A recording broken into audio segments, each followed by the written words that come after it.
Fertilization is one of the myriad subjects in bonsai culture that is plagued by myth and less than accurate information.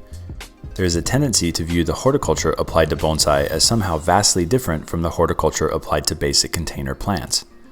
While of course there are specific pruning practices that are utilized in bonsai culture to produce certain desirable aesthetic outcomes, the essential horticultural science is the same in bonsai as it is in general container plant care and maintenance.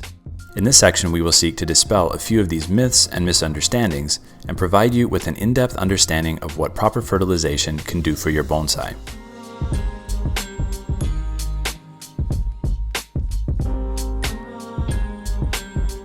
First and foremost, fertilizer is often referred to as plant food.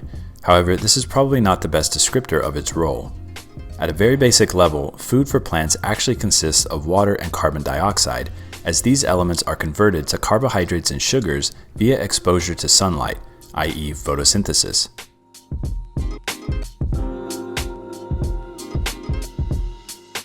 As bonsai professional Brent Walston has pointed out, fertilizer is much more analogous to vitamins. The elements contained in fertilizer are necessary for cell division and enzyme processes that allow photosynthesis and growth to proceed. So what are these elements contained in fertilizer? When you purchase plant fertilizer, you will typically see three numbers separated by dashes printed on the label written as NPK. These three numbers represent the relative amounts of three specific macronutrients contained in that particular fertilizer. N represents nitrogen, P represents phosphorus, and K represents potassium. The original Latin name for potassium was kalium, hence the use of the letter K. The N value indicates the direct percentage of nitrogen contained. For example, a fertilizer with a 10-10-10 on the label indicates that it contains 10% nitrogen. However, the numbers for the remaining two elements P and K are not, in fact, a direct indication of their relative contained percentages. The P value is the percentage of P2O5 contained, and the K value is the percentage of K2O contained, not the percentage P and percentage K. So what does this mean exactly? P2O5 consists of 56.4% oxygen and 43.6% phosphorus by weight. To get the percentage P value, multiply the reported NPK value by 0.436, or approximately half of the reported value. K2O consists of 17% oxygen and 83% potassium by weight. To get the percentage K value, multiply the reported NPK value by 0.83. So what this means is that a fertilizer with a 10-10-10 rating indicates that it contains 10% nitrogen, 4.36% phosphorus, and 8.3% potassium. So why report values of P2O5 and K2O instead of the elemental P and K? It really only has to do with history. Chemists originally used measurements for P2O5 and K2O and not P and K. Therefore, they reported fertilizer NPK numbers as percentage P2O5 and percentage K2O, and in most countries, including the US and most of Europe, this is still practiced today. While it is certainly good to know this information, it is not exactly practical or really necessary in understanding how to fertilize your bonsai, because for most of us, we aren't planning to chemically test our soil to see how deficient it is in any one of these elements. To make it easier, simply think of the NPK values as representing the percentage of those elements contained in that fertilizer and you won't go wrong. Each of these macronutrients is derived from various sources and provides specific benefits to a given plant. Let's look at each of them in detail.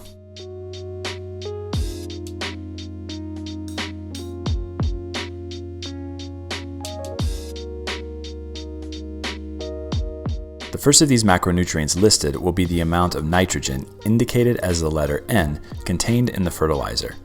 Plants are made up of four main elements: carbon, hydrogen, oxygen, and nitrogen. The first three of these elements are readily available in the form of water and carbon dioxide. The final element, nitrogen, is also readily available as it makes up a majority of the atmosphere. However, it is typically in a form that is unavailable to plants.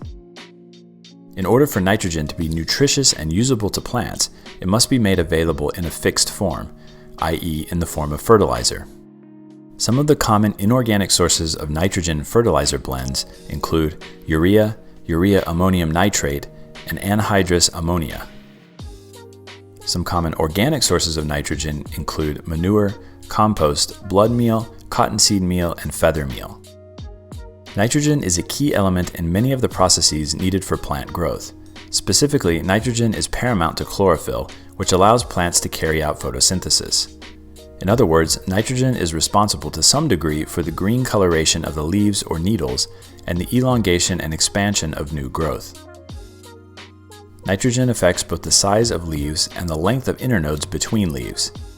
Nitrogen is also a significant component in amino acids, the basis of proteins, and it aids in the compounds that allow for storage and use of energy. The second macronutrient contained in fertilizer is phosphorus, represented as the letter P. Phosphorus, like nitrogen, plays a role in a wide range of functions necessary for healthy plant growth, contributing to structural strength, crop quality, and seed production, among other benefits. Phosphorus also encourages root growth and promotes blooming. The most common inorganic source of phosphorus in fertilizer blends is crushed phosphate rock. Common organic sources of phosphorus include manure, compost, blood meal, biosolids, and bone meal. The third and final macronutrient contained in fertilizer is potassium, represented as the letter K. Potassium is also key in a range of other processes that aid in growth and development. It is often referred to as the quality element due to its contribution to many of the characteristics associated with quality, including plant size, shape, color, and even taste, among others. Plants which lack potassium are typically stunted in terms of growth. The most common inorganic sources of potassium in fertilizer blends include potash, potassium sulfate, langbeinite, and granite dust. Common organic sources of potassium include manure, compost, and wood ash. In addition to the NPK macronutrients, it may be necessary to add micronutrients to your fertilization regimen. Micronutrients are those that are consumed in much smaller quantities than their macro counterparts and are naturally present or deficient in plant tissue on the order of parts per million, ranging from 0.15 to 400 parts per million dry matter. Micronutrients are typically present at active sites of enzymes that aid the plant's metabolism, and because of this, their impact goes well beyond their weight percentage. Most micronutrients can be absorbed both via the roots and through the foliage. Here we will take a look at the top 6 essential micronutrients in fertilization.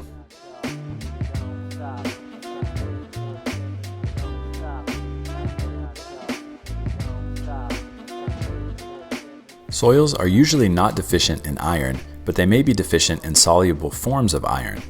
Availability of iron to the plant is controlled by the soil pH. Acid soil favors availability of soluble forms of iron. However, in neutral or alkaline soils, iron is much more insoluble. Chelated or chelated iron is readily available for use by plants and can be applied to the soil for quick absorption. The main symptom of iron deficiency is interveinal chlorosis, or yellowing between the veins of young leaves. Manganese plays an important role in photosynthesis and influences the level of auxin in plant tissues. The symptom for manganese deficiency is similar to that of iron deficiency, i.e., yellowing will occur between the veins of young leaves. However, it is not as distinct as with iron. Manganese deficiency will also result in reduction of the size of plant parts, including leaves, shoots, and fruit. Boron is essential for the transportation of sugars and for DNA synthesis. The amount of boron is higher in acidic soils, so with an increase in soil pH, boron will become less available to the plants. Boron deficiency will result in the death of terminal buds and the formation of witches' brooms. Molybdenum is essential for nitrogen fixation, and its deficiency symptoms include general yellowing of older leaves, while younger leaves will often appear to be light green. Soil pH is the main factor for the availability of zinc, i.e., a high pH may limit its availability to the plant. Deficiency symptoms include yellowing between the veins of new leaves, and internodes in leaves may become unusually small, giving the plant a rosette appearance. Copper is required by plants in extremely minute amounts and performs a variety of enzymatic functions, and its deficiency can restrict nitrogen fixation. It is rare for a plant to be deficient in copper, as it is needed.